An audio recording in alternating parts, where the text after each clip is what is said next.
nombre es Luis Pedro Armijo, tengo 73 años y vivo hace ya 72 años en el barrio. O sea, toda su vida prácticamente. Sí, yo llegué de un año acá.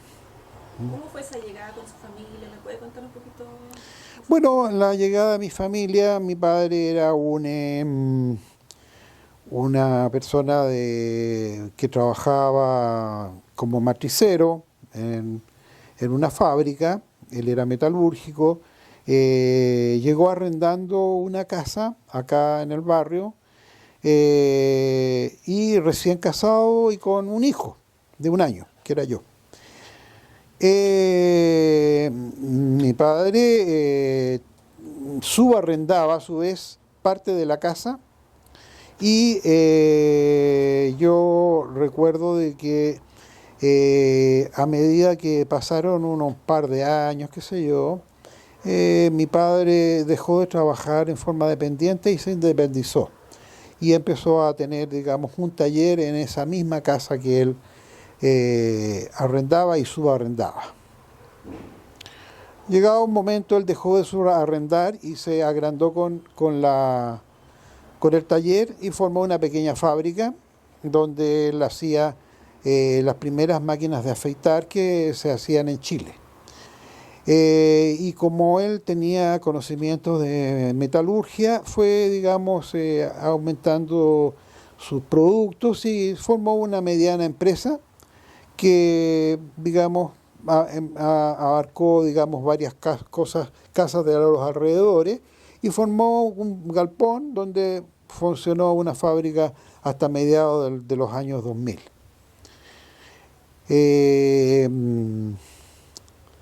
Dentro de vivir en una casa donde hay un taller, recuerdo todos los sonidos, qué sé yo, de los tornos, de las prensas y todo el movimiento que había dentro de la casa, qué sé yo, porque vivíamos ahí mismo.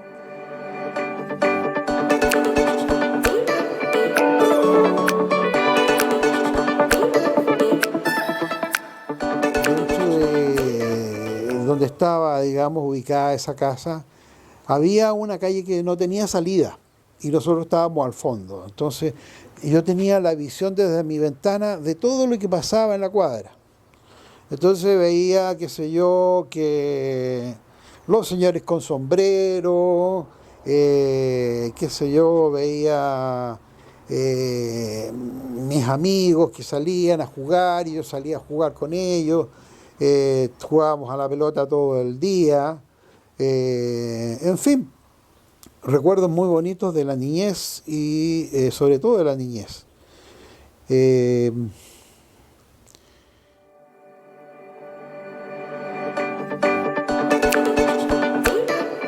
eso, digamos, él era de... Él nunca quiso que yo fuera a un colegio particular, de tal manera que me inscribió en el Liceo de Aplicación, que estaba acá en la Alameda Concamin, que está como a 10 o 12 cuadras de donde vivíamos, que nosotros vivíamos aquí cerquita, aquí en este punto, 50 o 100 metros más al fondo de la calle. De tal manera de que toda mi vida, digamos, estudiantil, porque bueno, incluso en la primaria, yo me iba caminando al colegio. En primera instancia me colocaron en un colegio que estaba en el Alameda, frente a la Gratitud Nacional, que era un colegio internado de señoritas, que tenía hasta la enseñanza básica para hombres y mujeres y luego seguía solamente con mujeres. Él se llamaba Liceo Europeo. Y luego de saltar de ese colegio, o sea, al egresar de ese colegio, me cambié al frente que estaba el Liceo de Aplicación. Entonces la trayectoria mía siempre era caminar por la calle Avenida España, la calle Toesca, en la calle Toesca, República, Alameda, y ahí llegaba a mis colegios.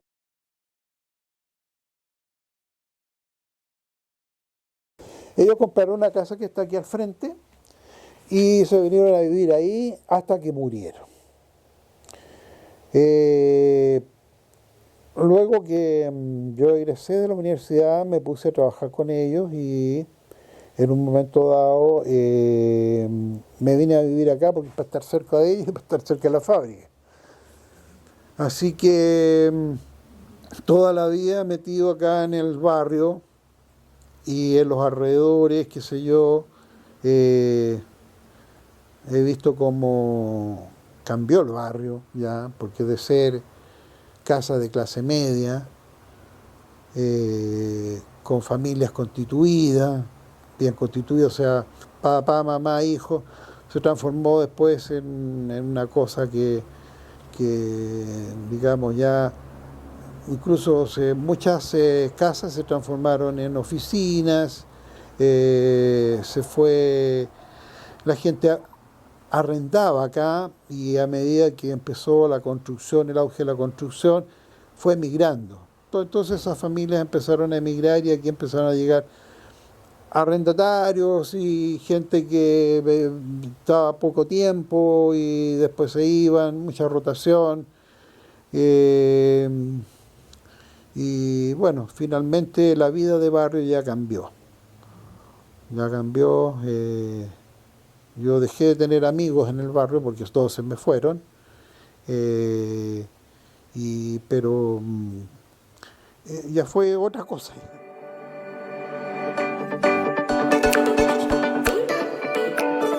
Una vida donde estaba todo bien organizado. Los niños de menos de 11 años o de 10 años en un lado y los poquito mayores en otro lado.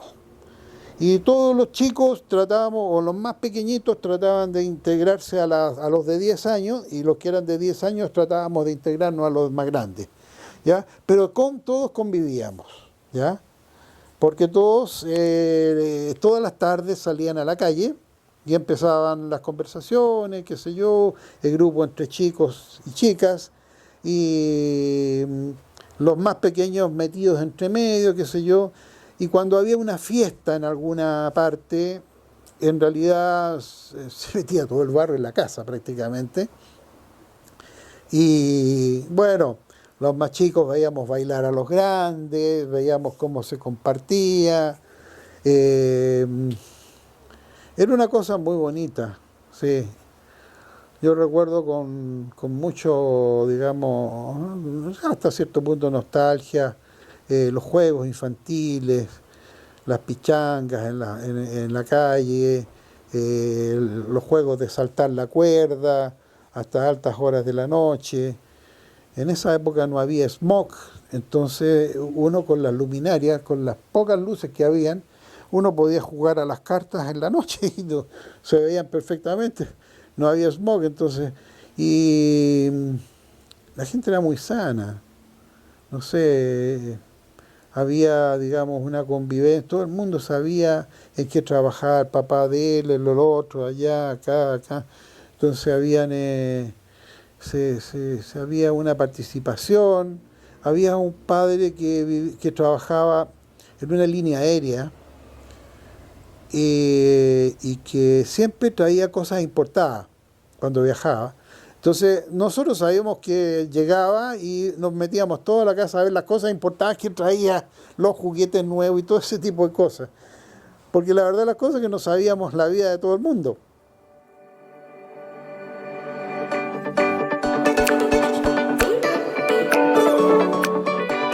Claro, había, sí, sí, es verdad, aquí había un cité, ¿ya?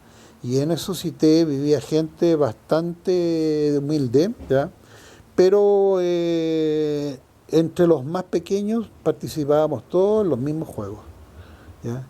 Evidentemente que en los cité no se hacían fiestas en las casas más grandes, en la casa que había un tocadisco.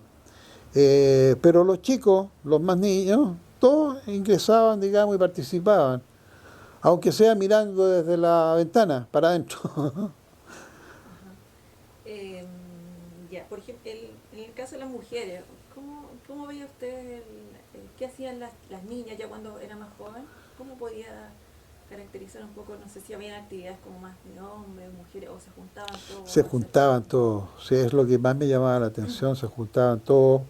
y se hacían participar en esos juegos, qué sé yo, del corre el anillo y cuestiones. Yo lo que más me acuerdo es haberle dado, como, digamos, como tenía que pagar una prenda, tenía que darle un beso, y yo tenía más o menos 8 años, a una chica como de 15. Y esa cuestión me impactó. No, tiene que darle un beso. Y le di un beso en la cara, que casi me desmayé. Era una cosa, participaban las mujeres con los chicos, ¿sí? Con los hombres. Sí. Bueno, y los pololeos entre, bueno, la gente de la edad de pololeo. Ujú. ¿Qué lugares recuerda usted en el barrio, así como donde se juntaban alguna parte o distintas partes, digamos, que eran importantes? Bueno, en realidad, particularmente aquí en el barrio habían grupos y los grupos se formaban por las calles. Por ejemplo, en este sector donde yo vivía, era el grupo de los de calle Domeico. Domeico con Avenida España, de aquí hacia el fondo hay una calle que no tiene salida, ¿ya? Y en esa calle había un grupo de personas que siempre se juntaban, hasta con los que vivían en Domeico con República, ¿ya? De Domeico con República para allá ya era otro barrio, no existían esos edificios grandes, sino que la calle Domeico salía hasta, no sé, hasta la calle Ejército. Entonces, digamos, un cambio importante en el barrio fue cuando se construyeron esos edificios grandes que a todo el barrio que vivíamos acá de repente se nos desapareció la cordillera, porque nosotros vivíamos en la calle y mirábamos y siempre estábamos viendo la cordillera y de repente vimos un edificio y no vimos más la cordillera. Pero, por ejemplo, los de la calle Gay o los de la calle Toesca eran otros grupos. Normalmente nosotros no nos juntábamos con ellos, él se juntaba solamente el grupo de acá. Era bien aclanada la cosa, ¿ya? Y de repente habían algunas dificultades y nos agarrábamos a piedrazos con los de la calle de Toesca. Y, y habían peleas serias, qué sé yo, por cualquier motivo. Pero siempre la vida de barrio fue determinada como una cuadra o 2 cuadras.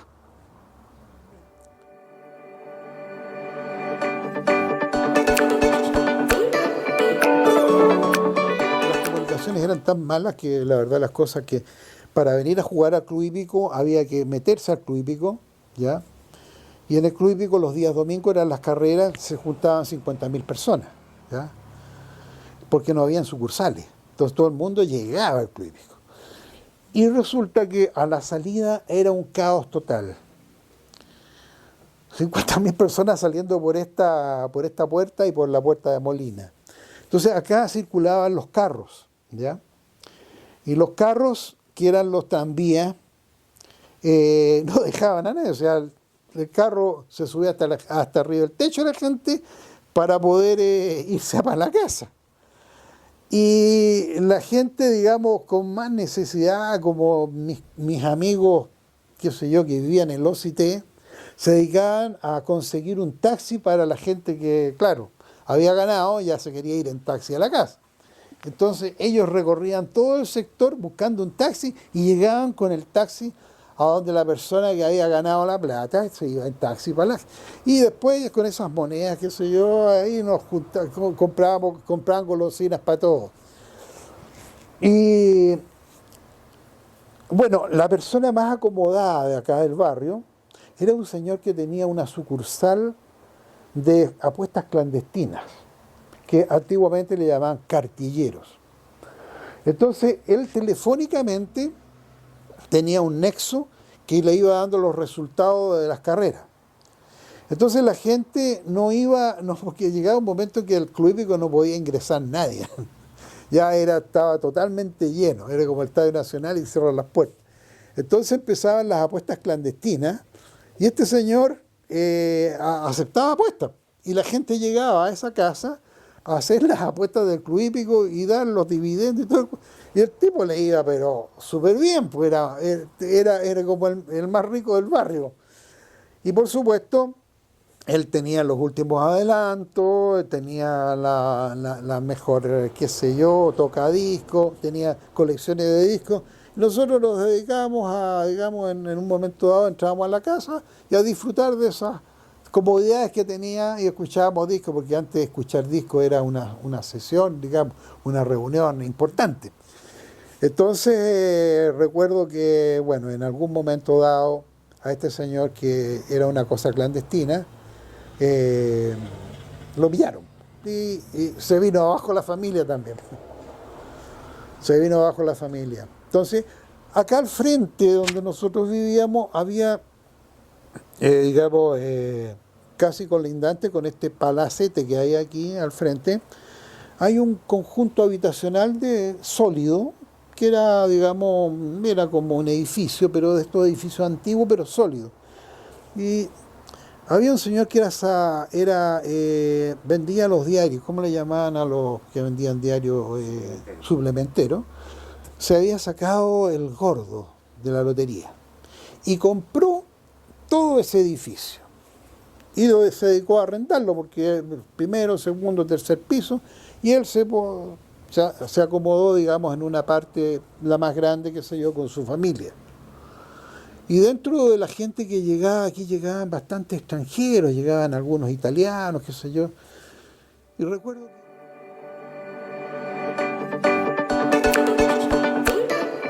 típico almacenes de barrio, que casi todos eran italianos, los almacenes de barrio, carnicerías, eh, estaban casi en todas las esquinas, las verdulerías. eh, y la verdad las cosas que acá estaba lleno de... Por ejemplo, terminando esta calle, Domeico llega hasta República, y ahí en República, un poquito más allá, hay una casa un poquito más moderna, pero había un almacén, tal como había un almacén en esta esquina, en la otra esquina. Y bueno, hasta ahí de repente llegaba yo, porque mi madre me mandaba a comprar, qué sé yo, algunas cosas. Y yo veía bajar al señor Alessandri, don Arturo Alessandri, porque ahí esa era la casa de los Alessandri, en la República con Domeico. Y él venía a comprar cigarrillos a ese almacén. Yo lo miraba, el caballero alto, qué sé yo, y conversaba con la dueña del almacén, como un vecino cualquiera. ¿Ya? Ahora está la escuela de ingeniería, sí, de la escuela de ingeniería industrial ahí. Pero y a veces los veía sacar el auto, un auto tan antiguo, que tenía que ser un Rolls Royce, pero era muy antiguo. Pero era común ver a la familia Alessandri ahí conversando con los almaceneros. Entonces, como le digo, aquí era una vida de barrio, pero muy de barrio, muy de barrio. Tranquila. Tranquila, muy tranquila.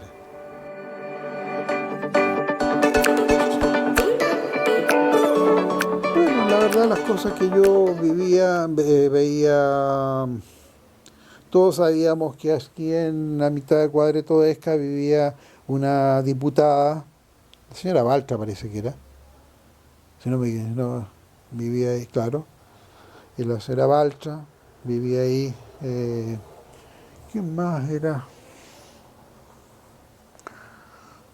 Mm, pero los Alessandri. eh, bueno, no recuerdo personajes más ilustres así.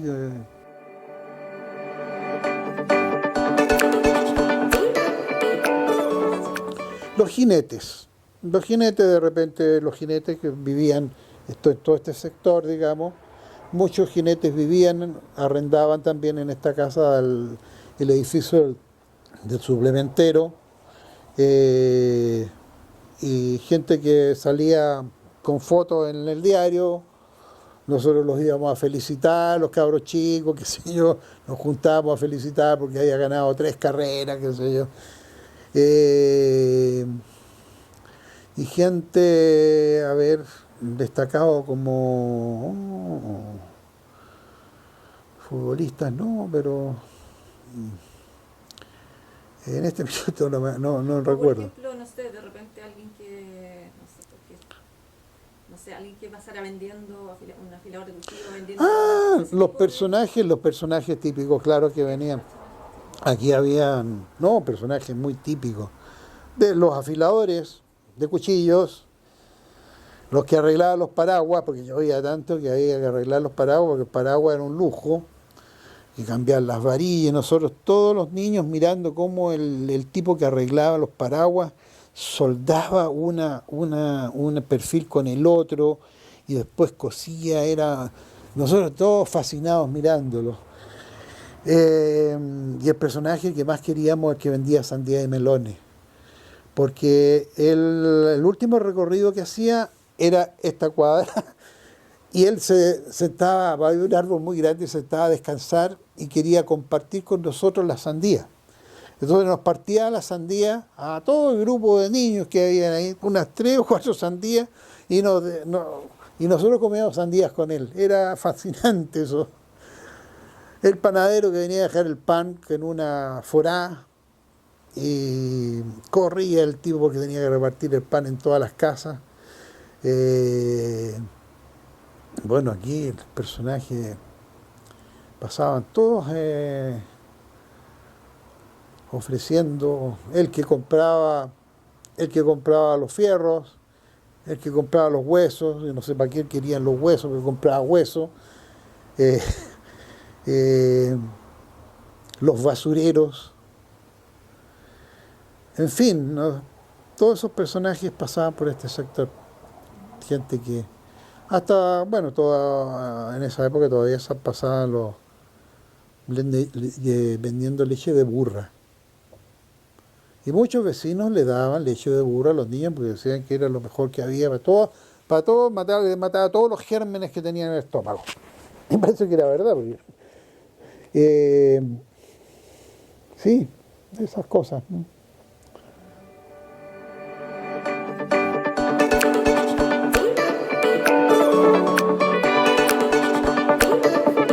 Sí, un cambio.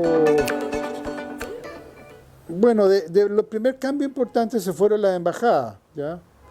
Yo la embajada, no sé si usted le comenté, de que había una embajada de Perú, que estaba aquí en Grajales con República, y que tuve la ocasión yo de conocerla porque esa embajada se trasladó hacia el sector, creo que a Providencia, y el edificio lo compró la comunidad de los mormones. Entonces los mormones, antes de echar abajo el edificio, qué sé yo, lo tuvieron un tiempo, y yo era compañero de curso con un hijo de los dirigentes de los mormones, y un día me convidó a que conociera el edificio, y ahí yo por primera vez tomé un ascensor, ¿no? Creo que fue el primer ascensor que hubo acá en Chile, en la Embajada de Perú. Y bueno, se fueron yendo las embajadas, se terminaron los cines, eh, y empezó la gente a emigrar de estos barrios. Ya la gente que vivía 10, 15 años en una sola parte empezó a vivir 1 año, 2 años.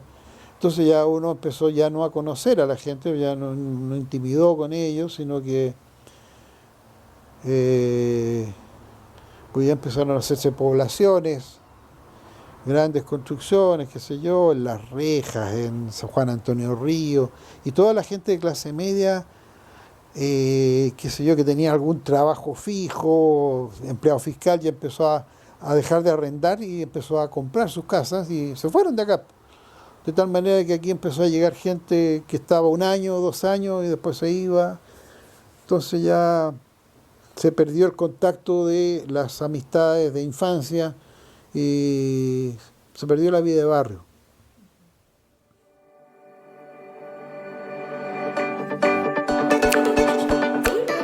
Tanto como disfraces, no. La verdad, es cosa que ya sabes, lo de los disfraces fue la fiesta de la primavera cuando yo estaba muy niño y no recuerdo eso, pero sí nosotros teníamos, mi hermana, por ejemplo, estudiaba en el liceo Darío Salas. Darío Salas es el que está acá al lado, ¿no? Darío Salas, claro. Entonces, bueno, Darío Salas también ofrecía, digamos, hay amistades de barrio, porque había muchos chicos que estudiaban, ese colegio era de hombres o de mujeres, a ver. No era mixto, no me acuerdo. Ah, no, era mixto. Entonces mi hermana tenía amigas en el barrio también y nosotros hacíamos fiesta porque la casa de mis padres era grande. Entonces organizábamos unas fiestas bastante grandes ahí porque hacíamos un programa para que hubieran tantos hombres y tantas mujeres. Y con un listado para acá, un listado para acá.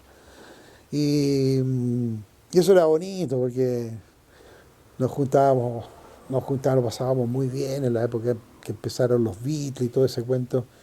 Eh, por lo menos en nuestra casa siempre hubo, digamos, hubo una parte, digamos, muy festiva, hasta que empezó el problema político en los años 70 y ahí la cosa cambió ya, para qué decir, cuando después del golpe militar ya eso se acabó. Vinieron los toques de queda y se nos acabó, se nos apagó la luz porque ya no había fiesta, no había nada. Se acabó eso por años. De hecho, mi hermana se tuvo que casar casi en forma clandestina porque había un toque de queda creo que era hasta las 11 de la noche, una cosa así, y tuvimos que pedir permiso a la comisaría para hacerle la fiesta de casamiento a ella. Y hubo un momento en que pasaron las 11 y llegaron las 12. Y llegaron los carabineros ahí. Afortunadamente, como habíamos pedido permiso, ya no hubo problema. Pero ahí hubo un periodo de oscuridad durante ese periodo de los años 70.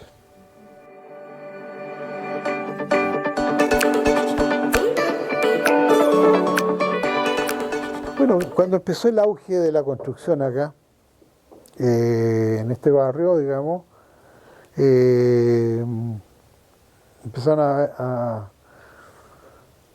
a construir edificios por todos lados. Acá el primer cambio grande que yo vi fue en la esquina de Grajales con Club Hípico, donde había quizás la panadería más importante del barrio, una inmensa panadería que hacía un pan exquisito, porque parece que lo hacían con leña, unas barraquetas fantásticas, y de repente de la noche a la mañana, incluso había mucha gente que trabajaba en esa panadería que era del barrio, y de repente dijeron los dueños, se acaba la panadería de un día para otro, ¡pum! Nosotros dijimos, ¿qué pasó? No, aquí van a construir un edificio. Y creo que fue el primer edificio de 20 pisos que hicieron acá en el sector. Y luego empezaron por todos lados a pasar lo mismo. Yo diría que ese fue el cambio principal, el empezar a construir, la construcción que no paró. En esta misma esquina, esta esquina era una casa muy vieja, ¿ya? Una casa de 2 pisos, pero de los años 30, y en esta esquina arrendaban casi por pieza. Pero más que por pieza, casi por 2 piezas. Y aquí vivían muchos carabineros. Era la esquina de los carabineros. Vivían casi puros carabineros. Y casi todos eran de la segunda comisaría de acá. Y de la noche a la mañana, esto lo demolieron. ¡Pam! Y quedó un año, digamos, con el sitio Iriazo, y de repente empezaron a levantar estos edificios. Y levantaron el de al lado, y levantaron el de más allá, y de más allá. Yo diría que estos cambios así tan bruscos, yo llevo casi 20 años viviendo acá, y no conozco solamente la gente que participa en los comités del comité de ¿cómo se llama?, de propietarios. Son los únicos que conozco. No, ya ni siquiera conozco a las personas de al fondo, ni de allá, ni de acá. No se hace una vida social acá. No. Yo pensé que a lo mejor vivir en comunidad, como el hecho de vivir en un edificio donde hay personas de edad, jóvenes, qué sé yo, podrían hacerse algunos clubes de convivencia, ya para que juguemos a las cartas, para que juguemos a esto, nos reunamos. Eso no existe. No. Yo traté de imponerlo cuando pertenecía al comité de administración, pero nunca fue posible. La gente no quería estar en su casa tranquilo viendo televisión. La televisión y todo esto del internet y todo esto cambió la vida, sobre todo la televisión. La gente ya no quería salir de sus casas, menos de su departamento. Esos son cambios que yo he visto, por lo menos, que me he dado cuenta. Tal vez, no sé, cambiado el barrio, de repente.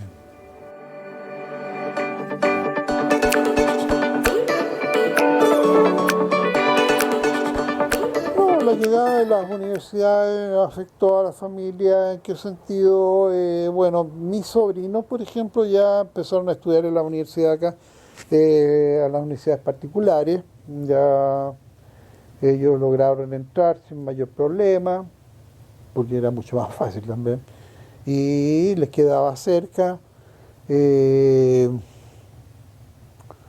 realidad, todas esas casonas que nos desinstalaron las universidades era de gente aristocrática venida menos, que ya prácticamente ni salían de sus casas. ¿Ya? Yo, como me iba caminando cuando iba al colegio, yo veía de repente algunos señores de mucha edad, qué sé yo,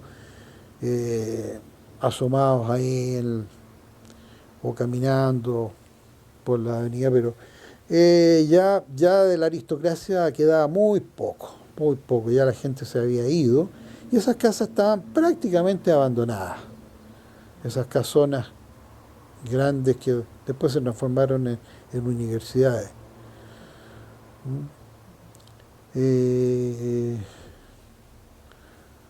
Bueno, que en realidad aquí el tema de este barrio universitario se formó gracias a que habían casonas muy grandes que tenían espacio como para poder hacer aulas ahí, y la llegada del metro, ¿ya? Que el metro les llegaba justo a la Estación República, entonces comercialmente era muy atractivo, ¿ya?